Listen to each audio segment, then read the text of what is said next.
No, that's not it. Oh, jeez. How about now, Nadine? Hello, hello, hello, hello, hello. It should be. It's showing now. It was not showing before.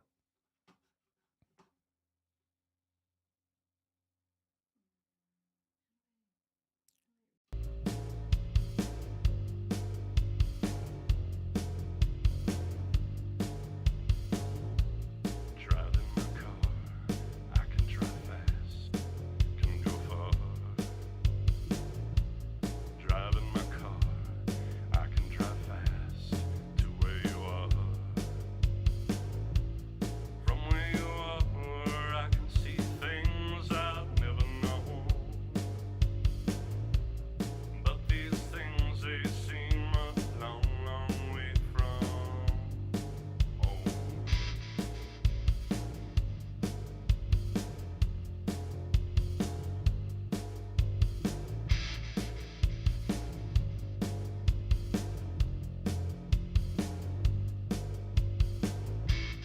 Come to your window, now it's clear, now we're free. Production How many company. how many tries does one man need to start a show? It's 7:18. I've done this 5 times. Can you hear me? You can't hear me. What? No. Let me play yours. Do yours again. Hello? All right, God. It's 19.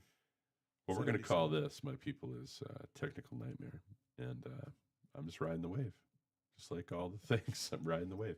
Skipping the songs because we're in. I was saying to nobody because you couldn't hear me uh, that I sang way too much this weekend, and I, for the first time I think ever in my life, I reached the end of my voice, and it doesn't sound that great yet. I have a funeral I'm singing tomorrow, so fingers crossed. However, we will have a show for you. Let me give you some news before I get to our guest.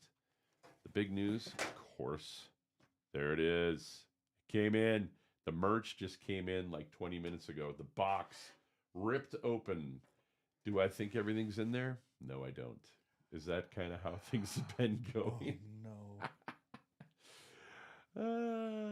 no. You figure out a lot about yourself when you're in the mode of trying to put something out there. Super impressed with this though. Let's talk about the main thing. Um, Kyle's work on the cover, fantastic. Memphis Vinyl that put it together. Kyle is my artist on this, and Ali Joe Newman took this picture. But he was surprised at the clarity, actually, of all the things because we could read it, and it's beautiful. And I'm really excited about getting this out in the world. I shipped about 20 out today, and I was told that they would be there by the 22nd. So I started with the out of towners first. In towners, you might just find me knocking at your door to hand it over to you because I want to have it in time. If you're worried about getting it in person, you have a number of times you can come. You can see me Friday night at the Sip and Dip. You can see me Saturday at 2 at CMR with a 58-piece orchestra. We're going to have all the merch and everything set up there. Saturday night at the Sip. Then I'm going to try to take a day off, but I have a feeling I'm probably going to be doing deliveries. I'm hoping that I get to do deliveries. Let me put something up. Oh, do I get to do the things? I'm going to do the things, Tony. Let me show you who my guest is today. There he is, Tony Bynum, ladies and gentlemen. Look at that guy. We'll get him closer in a minute. Look at that. I even put your name up on. Look at that, huh? That's Instagram. And we did it, Is right? that from 1964 Instagram account? They have those way back then. Wait, No, might be an look at exaggeration. that. Look at that. Look at that work I just flashed on the page. That's good. Let me see. Flashing's good. There. If you don't have this and you don't live here, It's over there. if you miss it, I think I've linked it 1,000 times, but I'm going to keep linking it again and again and again. This will lead you to, you can order the vinyl And you can also order some merch. I'm really happy with the merch, even though the box is ripped open. We'll see. Oh. I don't even want to get into some of the stuff that's been going on. To be honest with you, I don't want to do it because I'm having a good time. Good. I got to do some really great stuff today. I got to go on the We're No Damn Expert podcast, which is beautiful. You need to be on that one. Have you been on that one yet? No, I have not. But Okay. So let me talk about Tony for a minute because he loves this. Look at that. I'm going to go to this mic now. So Tony is a internationally known photographer, which he won't fess up to. But he also, all right, so let's move you closer. Come on over. Come on, forward. I get to come closer. Oh, I get to come into the light. Yes. Wow. Kind of in the same room, even. It looks like we are. Mm-hmm. I'm gonna do this for me. Wow. You know, because why not make these adjustments live? I love it. I do too. I do.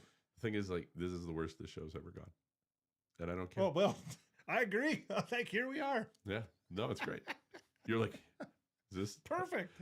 how these things run this whole time? Yeah. Is this how you do things around here, Corda? Okay. It is how I usually bring my A game to the worst shows ever. But I like it. Internationally known, you just had an exhibit open in Helena. You had 2 pieces in there. Is that what I'm hearing? well, kind of. It's a film that's there Of you? of me working on a project that I've created a couple of years ago, but it was found by some producers who were developing or needing content, a storyline for the new Montana Historical Society's grand opening of their history museum in Helena. Now, I'm assuming this has to do with your conservation work. Yes, Will you tell us 100%. about that project, please? 100%. Yes, and you can find it on my website, by the way. If you By the go way, to, if you yes. just go to tonybynum.com, on the top there's a little bar, and it does have a description. You're now looking at Tony. Oh, Bynum. is that right? Is there a there's supposed to be a little bar at the top that Is there a says bar? conservation. Go to the Square Butte project there. Okay. Yeah. We'll go in there. So, I mean, in a nutshell, really what this is kind of a snapshot of place and time, a geography, a physical place outside of Great Falls. This beautiful what Fort Mountain. Some people call it Fort Mountain. A lot of people know it as Square Butte. It's just a little bit west of town. But the region around Square Butte is being developed rapidly, and both agriculture and an encroachment maybe on some of the property as a result of residential properties, commercial properties being developed.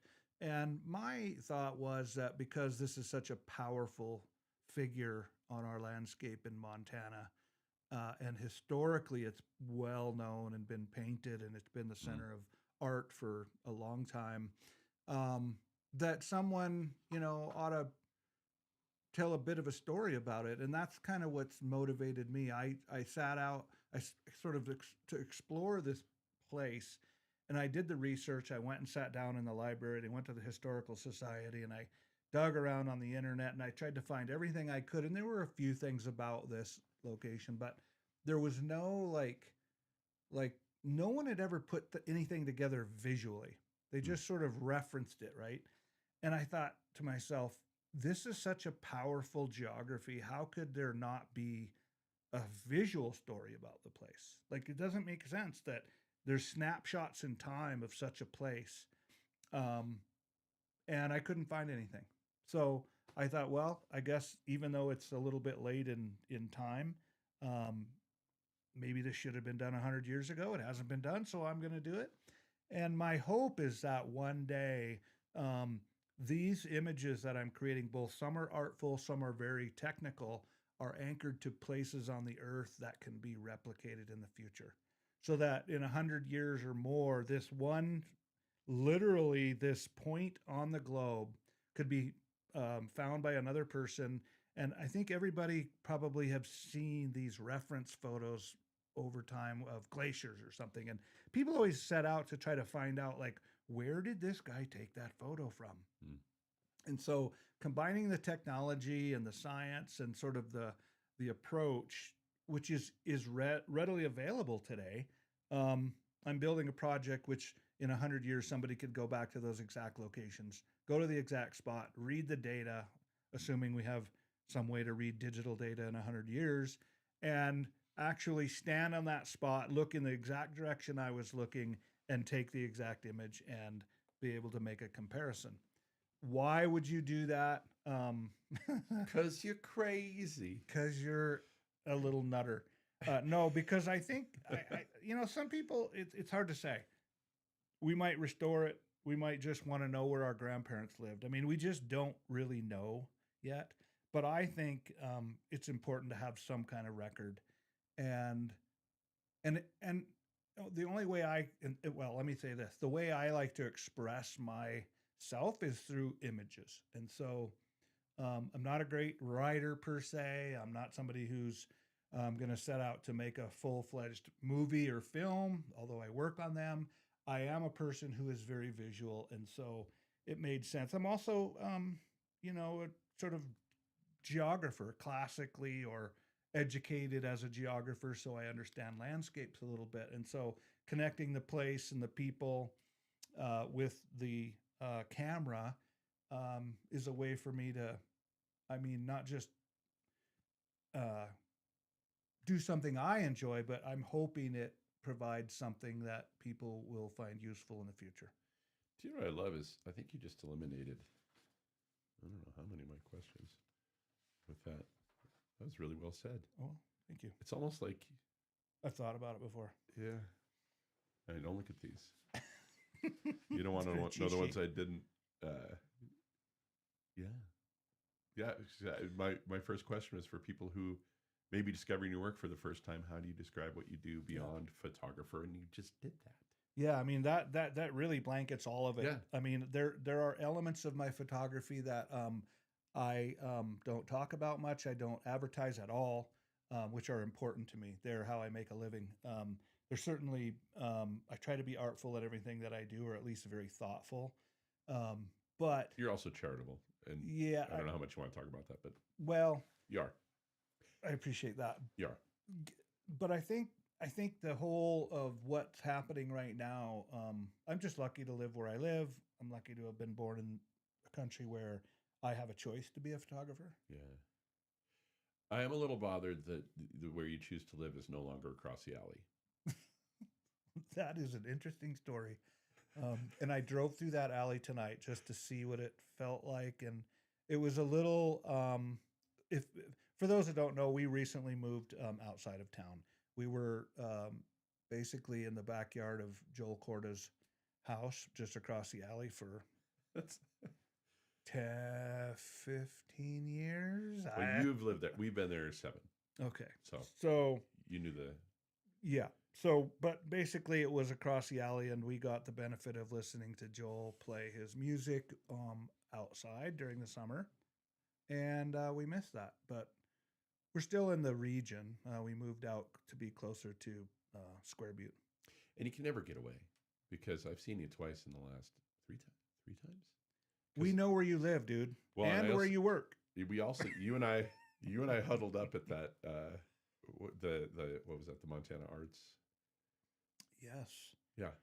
Yeah, they had a meeting the other day at the Charlie Russell Museum in Great Falls, Montana. And you and I were both invited. It was fantastic. I don't know how I got on the list, but that's what I'm saying. We must know people. Guess we know. Who do we know? I don't know. I don't know. Well, Eric. Yeah. I think Eric. Totally, Eric. Sure. You and I had an interesting conversation there that I want to get into a little bit. Mm-hmm. Before I get to that, Mm-hmm. When did you first start? Like, let's go all the way back. Where were you raised? How did this? Because being outside is a big deal to you, obviously. Yeah. And let me, you know what? I'm going to just do, because I put a lot of pictures up here of your work. And I want people to see them as we go kind of talking. Look at that guy. Yeah. So, like, I know that people are going to want to know, well, did you lie in wait for that photo? What do you do to mentally prep yourself? And did you start with photography or did you start with being an outdoorsman first? Yeah, good question. I've an outdoorsman, sort of a, I mean, connected to the earth for sure. There's Look no at doubt. that. That's always been kind of what's drawn me to. Well, maybe I've always been visual. I don't know which came first, but I can tell you that the camera became an instrument or a tool for me probably in around 1998, 99, somewhere in there. I had taken image or photos before that. And the story I have told before is when I actually took some photographs when I was in middle school. Um, and I took a few photographs of my friends coming out of the locker room in junior high, which turned out to get me in some trouble. Um, that was frowned upon. It was not something that any of the administration or teachers That's a really liked. that's a Which, no-no. Yeah. but at the time, like, I mean, this is like 80, right? 80, well, 82 or something, 81, 82. I don't know. But I mean, it was purely innocent, right? Like the whole thing was like, these are my buddies. We're leaving. You know, I want to take some pictures of them. And I can remember the feeling of being excited about capturing these friendly moments because that was something I really cherished, and I still do today, which is friends having fun and laughing without the encumbrance of all the challenges of today. Young people at that age need to be having fun. Mm. Period. Like it just needs to be done. They need to express themselves in unique ways and have fun. What about us? Do we get to have fun still too? Well, It's not as maybe important. not actually, but no, I think in looking back though that the freedom of being young is important. Yes. And so I took these photographs. Turns out it didn't work out very well. People in the school didn't like it, and I got in trouble, and I got kind of kicked out of school. And Nice. What school was this, by the way? this was in a Jefferson Middle School in Olympia, Washington. Okay. And so that from that time on, I just sort of I was afraid of like that changed my life in a Yeah. way. Like You're I was so afraid of, but then I also learned about the power of imagery and the power of photography too. Like this thing is like you can get in trouble with it or you can make stuff. So it was a number of years later that I picked it up and I started taking photographs purely to try and visualize what I was trying to figure out in the world. And Come on. yeah, ever since then I've just been trying to make things. I mean, it's funny because even when people ask me questions, I like send them a photo. I like that. You know, Yeah. this is bison. These are buffalo out on the prairie, and they're one of my really a big focus of mine for the last couple decades. Even is the restoration of bison across the landscape. And when you see something like that, I mean, I think about what it must have looked like in Yeah. 1850 When they were covered. when they were covered. I mean, Yeah. that is as big as I could find in our country right now, and maybe there's places that have more, but to me, that's the vision that I have. I love this. I know that we're going scattershot, and it's mostly, Tony, because I'm illiterate with this program, apparently. Look at that guy. Yeah, I mean, again, it's about restoration and about the prairie and about the sky and about the story of this animal searching, hike, going. Who knows what he's up to, but you know, it makes you stop and think. And I think for me, photos need to have some tension. They need to be able to sort of like. I figure if a guy looks at a photograph and he just like blows by it, Yes. maybe it didn't really work. So I try to make photos that people want to stop and like at least think about. Yeah. Is it Yeah. the sky? Is it the ground? I don't know, but it that's my Oh, that's an amazing story I, right there. That image. I was going to ask you. Let's hear it, Um, man. So I was asked by a major film producer to be a location manager for a new movie, which included a segment of Glacier National Park. And we were going to film for 2 days. I think we started 2 days. It might have ended up being 3 with an IMAX camera. And for any of you who've ever seen an IMAX, like it's an amazing opportunity or amazing experience to see an IMAX film. But the challenge of filming the outdoors with an IMAX camera is a whole nother level. Because So, it's so much information, right? well, it takes a crew. So in a nutshell, the camera can capture 3 minutes of footage. Period. That's it. The camera. The camera. That's it. And then you have to throw that camera out. No, you have to change the film. Oh, okay. So I thought the camera. Which means, yeah, like it's no, you burn it up. But there are only a handful of these things in the whole world, literally. Yeah. And so the challenge was to get the images that they needed for this movie, and this movie was published or put out probably 5 years ago. I've written about it a couple times on my blogs, but basically it was a movie about national parks. Okay. And we needed to get the opening scene, or what we were hoping to get was the opening scene for the film. So I have this crew. I think there's 6 or 7 guys it takes to run an IMAX camera. You need a guy to load the film, a guy to receive the film, a guy to pull the focus, a guy to run the camera, and you need a director of photography. And then you have a B camera, which is collecting all this other B-roll. And my job was to get the locations, get the people to the locations. And mind you, you have to be pretty close to a road, because getting this equipment anywhere off-road is really difficult. Right.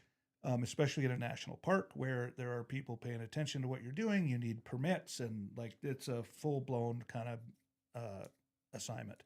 And so it's been a dreary day. These guys are, we're going to waste the whole day sitting there. When you roll this camera, you get 3 minutes of film.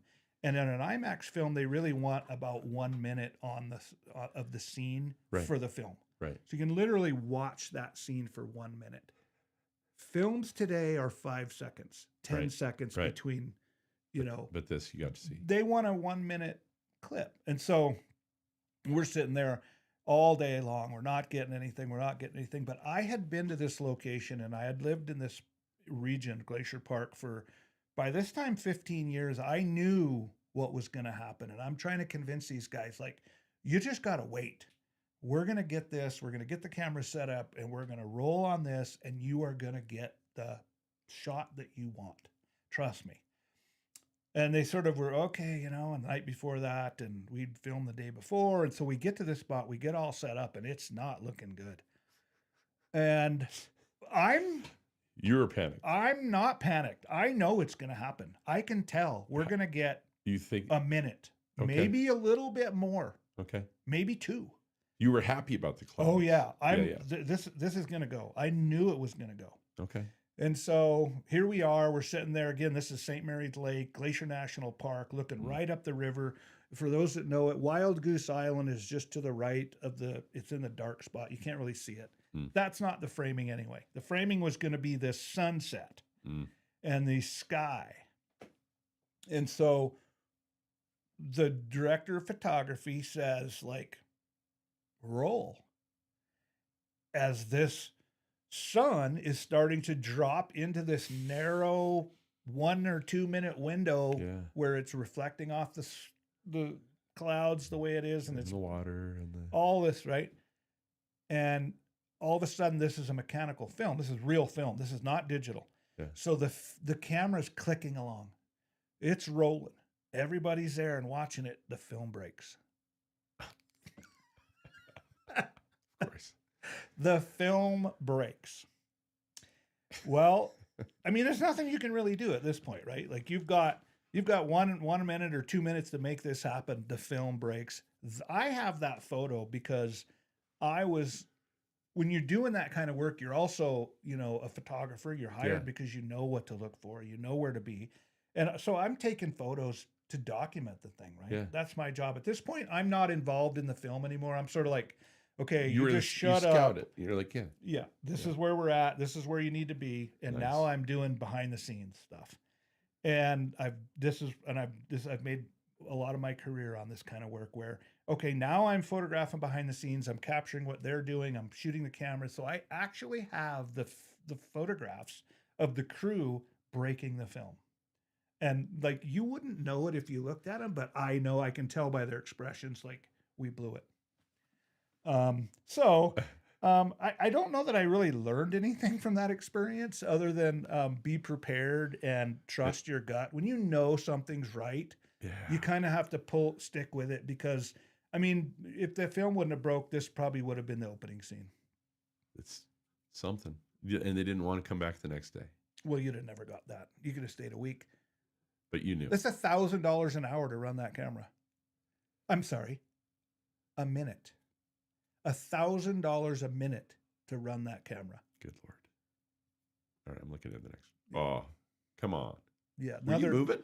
another project. Yep, yep. And this was part of a project. This is Square Butte again. Okay. But this project was I sort of wanted to capture images in Montana Yes. of what I felt like how most people see our state is from a window of a vehicle, I right? like that. With some meaning. But the interesting thing is that this is how most people are introduced to our state is through vacations and through Yeah. transportation And the moving by. the moving by. And so I was trying to sort of figure out what other things can I do to help sort of like, and so this is an image from that project. And I think for me, it has the tension that I like in an image. So, how much of a gearhead do you feel like you are? And do you have a brand loyalty? Because well, I'll get to that in a minute, but I've seen you shoot some of my best pictures with your phone. I just, And I'm going to get to that's that. a phone photo, by the way. So I don't have a brand loyalty, dude. I'm just What a trying to take pictures of talented stuff. son of a dirty. That's Yeah. that's awesome. I also lost a phone on that same stretch one time out the window, Oh my. Glacier National Park. So now, how much? You're not a big editing. Tell me about your editing. Well- I guess. I mean, are you? How much of the new and the old are you mixing? Because That photo was edited 10 years ago. yeah, so it's not the So new stuff. 12 years ago. I mean, that's it. You know, the key to that photograph is spending the time in the field to Yes. get the original photo with the kind of light you need in order to make a photo like that in post-production. Nice. You could not get that photo if you didn't have the right light. It doesn't matter how hard you try with Photoshop. Right. You have to have the light, you have to have the sky, you have to have the wind. I mean, this is a 50-mile-an-hour wind on St. Mary's Lake, and you have to also be willing to be to there. get down to it and just and sit in 50-mile-per-hour Yeah, wind and wait for and the. do it. Yeah. How do you plan this one? Or are you just waiting for The things? plan for that is the wind. Okay. In truth, you go when the wind blows hard, and you just accept. I mean, so this particular spot where this photo was taken, I once did 31 days in a row in this spot. And this photograph was taken about 3 years after that. But I had spent 31 days in a row at that spot taking photographs. Were you waiting for that? I didn't know what I was waiting for. I was pretty fresh to that location. What I was waiting for was some sort of like tension, some drama, some crashing. But it's not just the waves. It's not just the energy. It's like you got to have another element or two there. And so I did get some good photos throughout that 31 days, but it wasn't until I had committed to that process of learning that I could develop the skill and the knowledge to make that photograph, right? You could not just show up and do that unless, I mean, maybe some people could, but you really have to commit to 1,000 hours or 10,000 hours or whatever. The expertise level. Exactly. So this is kind of our conversation. This leads me to it a little bit. We were having a conversation, when we were hiding from the other artists. Yeah. We had no business being around. Right. So you do. You've done some stuff. So we were having a conversation about not planning and about being in the moment. Yeah. And I'm thinking that's really what you're telling me with that photo is you didn't know, you weren't going to put on your calendar, well, I'm going to stay 31 days. No. Tell me about that part of what you're doing, because obviously you have to plan your work. You have to think ahead as far as like, I'm going to be here. Are you scheduling the big picture and then allowing yourself to be as present as possible when the thing is happening? I mean, that's what I Yeah. think you were trying to tell me, but I'm Yeah, not. I think it's a little bit of all of that. I mean, when it comes to um, if you can get outside of the business box of photography, and that's hard to do when it's your business. Yeah. You have to make the effort to keep compartmentalize, because you can get overly attracted to money and how to make money and lose the art. Mm. And not because you're not an artist, but because you're not in your space, right? And so in my, if I were just to look back at the most successful work I've ever made, it's been when I've been totally present however I got there. It doesn't matter how I got there. Sometimes it was a plan, sometimes it wasn't. But if you're not present, and the challenge in not just being present, the challenge is to accept what is in front of you and then create it, something out of it, right? So we were talking about this in relation to both of our art forms. Yeah. Because we're talking about when I'm playing music, how I don't usually, like, unless I'm opening for, like when I opened for an act at the Newberry, or if people are buying tickets to see me, there's not a set list, because I'm trying to do what you're talking about, which is stay present and stay with what's happening in the room and do the thing. And it was a pretty fun way to look at it, that it Totally. does. And I find it in the acting, I find it in the directing, and we were talking about like what Bill Murray said about, like, if unless you're relaxed, if you're not relaxed, nothing good happens. Yeah. Being all tense and being all anxious, and obviously you have to care about what you're doing. How are you balancing the anxiety of the thing that you think you want versus just sitting in it and being here right now? I think the only way to get what you want is to be sort of, as I said, present and allow yourself to be in the moment, because you will miss the essence if you're not there.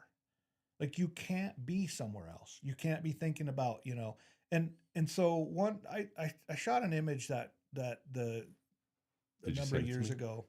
It's not one of these on here. Okay. I probably should have put it on here. All right.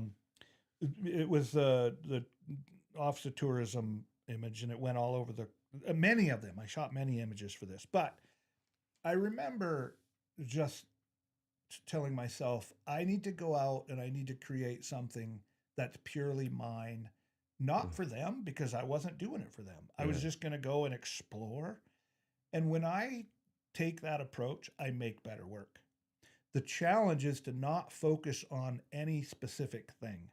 The challenge is to be and feel what sort of presenting to you. Like, you have to, it seems odd, but also keep in mind, this is like, let's say the average. Let's talk about the average, right? The average of keepers to the average of not. Like, this might be 1 in 20, 1 in 50, where you actually are present, the conditions work right, and you create something that you really truly care about. Yeah. You can create a lot of good work by doing this, and it's a challenge to, what I call it, defocusing.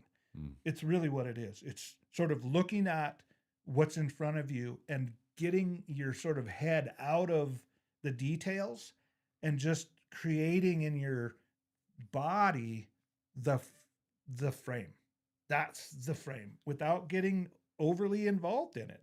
But yet you think about that and you're like, well, if you're not in, like, how do you, but it's, to me, it is, and I have a science mind. Part of my mind is science Yeah, based. that sure sounds spiritual. It's totally spiritual, but because I've been documenting this in a way, like, over time. And why I'm saying it now and how I can come to this conclusion is that in the 20 times it's worked perfectly, the only time it works perfectly is when I'm in the moment and not focused on anything. and I'm just there. Did you have to age into that, or did you have a No, sense I don't of think that? so. I never even knew it was a thing, dude. When I started taking pictures, I was just like, I was just taking pictures. So there's no. Most of these are that way, you know. More tension, motion. This is just outside of Great Falls, Missouri River. We still got to get to your best one. I like That's this. the Last Keeper film. That's Yes, it's pretty good. Oh, see, this is us. Little Great Yeah. Falls area right here, Yep. buddy. Yep. Where are you taking that from, or do you not? Just outside of Cascade. Okay.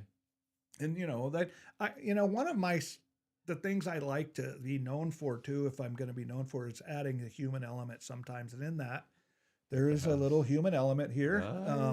There was in the last one too, a fishing boat. Well, let's go back to that. And so This one. Oh, wait. there was another landscape one from there, maybe one before that. This guy right here. Yeah, Okay. look in the middle of the river. I can't point at it. I pretend like I can. It's over here to the right. Yep. And so I have spent 100 hours at this location or right in these locations to get these photos. I mean, this is I can't overemphasize the 10,000 hours. Like, you just don't, because you don't know what you're doing. You don't. Yeah. You can't know until you kind of know, and the only way to know is to do it. And so this is this was an assignment. I actually shot this on an assignment for a research project, and I kind of got lucky, but I also understood what I was trying to get. This is a guy hunting out in a beautiful place in Idaho, all public land. It was a public lands project, and that's near and dear to my heart too. But again, this takes a commitment to telling the people also your this is like, okay, who's the model per se? I mean, you have to be able to trust your gut and say, we're going for this. Yeah. I love it. Here, I'm going to give us a little break. I want to look at this one real quick. I got to run my ad, Tony. Okay. My man's ad. And then we'll get back into it because this is fascinating to me. Here we go. Strength, story, steel. That's O'Boyle Steelworks. Every knife we forge is one of a kind, built to last. Built for you. From custom blades to hand-etched detail. Each piece carries history in its steel. Whether for daily use or as a showpiece for generations, we craft it by hand right here in Montana. Find O'Boyle Steelworks on Instagram, Facebook, Etsy, and Patreon. Strength, story, steel. See, I told you I got some good stuff. They make some great stuff over there. Yes. So I like how you're holding my show together, because this thing was a real train wreck to start, and I appreciate your help, helping a guy out. I wanted to oh man, yeah. Where was that bad boy? That this is just from the gut. I cowboyed for a good number of years, worked on a lot of big ranches. My goal was to move to Nevada and become a buckaroo, and that's a whole nother story. But I ended up not following that path, and it was a 2-week sort of decision between heading to Nevada to become a buckaroo or going to college, and graduate school. Actually, I just finished college, but Nice. I decided to take the college money and get a master's degree in science. And I was literally standing in a herd of about 100 bulls in mud up to my knees when I made the decision to go to college or go back to college, because someone said, I got all the money. All you got to do is show up in 2 weeks. And so I have always had this really deep connection with the ranching community, with cowboying. Like, it was, I was going to be there. Who knows? I might even be dead today if I. You might have been on Yellowstone showing that accurate depiction of cowboys that we. You never know, right? Who knows? Huh? I probably wouldn't have been on Yellowstone. Well, maybe I was. I did work on another film. But anyway, See, that photo was taken during, it's a real guy swinging a real stuff. rope Yeah. on a real place in Montana. And there's something about, for me, not telling the whole story with a photo when it comes to some of that stuff. I just want the pieces, Yeah. the important pieces. Yeah, you To went me, top. You went top. this is me, not what someone else might see, but Right. um, Oh, dude. yeah. How long did you have to wait for that to happen? You know, this is Yes. so this is even more unique than probably most people would ever know. But this is from Alaska. These are 2 Dall sheep. There were a couple other guys that were close to me when this was going on, and one of the guys was so tired he couldn't lift his camera up. Because you'd been there that long. Been there that long that day, and just been shooting. The other guy that was with me ran out of batteries. So you were it. Not making it up. There was 3 of us. I could name the 2 guys right now, but I'm not gonna, because they don't want anyone to know that they blew it. That they weak sauced it. Yeah, Oh, but this was, I mean, in a day to get there, hiking up the hill to get there, and on and on. That you don't literally sit there and wait for that kind of thing to happen. You kind of recognize it because you know enough about their habits. Yeah. But when you see it to begin, this is unusual because this is not a habit that you would normally see Dall sheep. They don't fight much. They're not like bighorn sheep. They did that day. They did that day, and I'll tell you what, that is a double insight in the Yeti book. Buddy. Oh, yeah. Yeah. That's Oh, that's Chief Mountain. That's the north side of Chief Mountain from Canada. I love it. I'm only going fast right now because I've wasted enough of your time, but we will have you back on here. Badger 2 medicine. We got to get through these, I always like to show the people that we're listening to them. Here, Nadine helped us out No by sound. telling us there was no sound. Did I see it? No. Then Tris added, see, we have people helping and watching. It's What are very they exciting. saying? So this one said, there it is. Tulsa is back. And then Tris said, coming in loud and clear. Oh. And then Michelle asked, is this my 5th No Damn Experts podcast guest spot? Am I still the most frequent guest? Yes and yes. And I am always going to be. You know her. She's from here in Great Falls. Yep. Oh, yeah. And then Steve Carlisle said the volume seemed low, and I was messing with that. So I hope it's better, Steve. This has been a mess because of me. I have been incorrect in my working on the things. Okay. I'm not going to read that title out loud. No, that's a group text, and I wish they'd stop because they're on my show and I can't turn them off. I'm trying to get to my favorite one, and I love that. The real yells, and we were just making fun of it, and I forgot that was even in here. Okay, here's your best one. Here, look at that wild man in the wild. Yep. You have taken some of the best photos of me playing, and we're trying to weasel this connection into making some more of that happen. Good. And I really appreciate it. Take us out on this. What do you got to tell us about this? That's called Running of the Horses, the Tal Michael Memorial. That was probably about 10 years ago, 9 years ago, maybe, Browning, Montana. This was a tribute to a young boy who died much too young.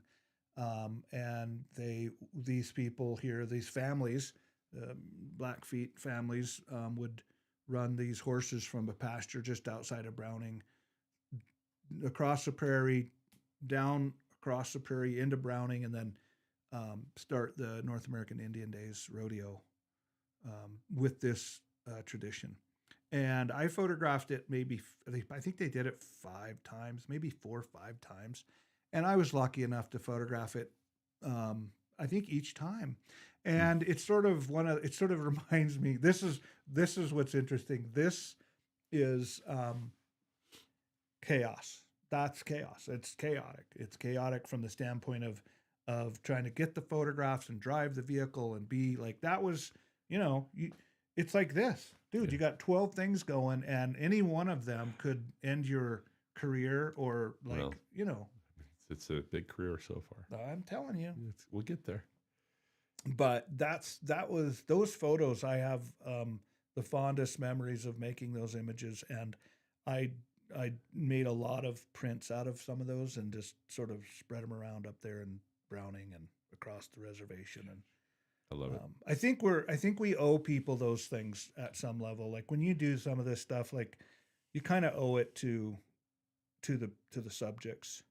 Yeah. To just at least make something available. It's hard sometimes. Sometimes it's impossible, depending on where you go in the world. But it's really hard. But I think you have to kind of do some of that.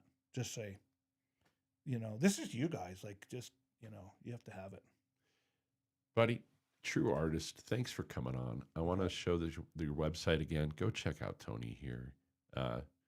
He's got a lot going on, and I'm hoping that I get to keep weaseling him back on the show and into my life to help me do some. We've made some evil plans a couple times. Yeah, but we'll get there. I sure appreciate your friendship and hearing you talk.